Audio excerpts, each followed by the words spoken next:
Казвам се господин Дойнов, от Бургас съм и точно преди една година, когато започнаха тук протестите, ние бяхме тук с автобуси, с всичко и продължавахме. Сега днес, след една година, ние пак сме тук и искаме да покажем, че колкото по-бързо се отидат тези насреща, за България е добре.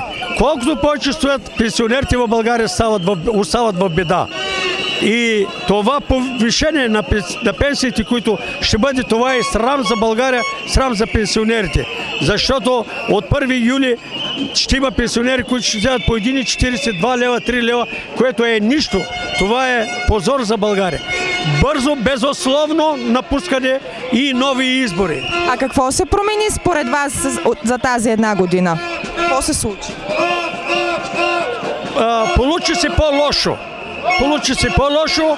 Виждате, фондовете са спрени от всякъде и най-важното, че ние загубиме авторитета на България и в чужбина. Аз много често ходя в Гърция, тъй като преподавах по автотранспорт на български, на гръцки и сега защитавам нашите транспортни работници в Гърция и хората се чудят как може ние да оставим България в такава беда. И те бяха в криза, но виждате как надминаха и отидаха напред. Просто оставка. Безусловно. А вие как си представяте промяната? Промяната, нови избори, нова конституция и нови хора. И то искаме млади хора. Млади, нови хора.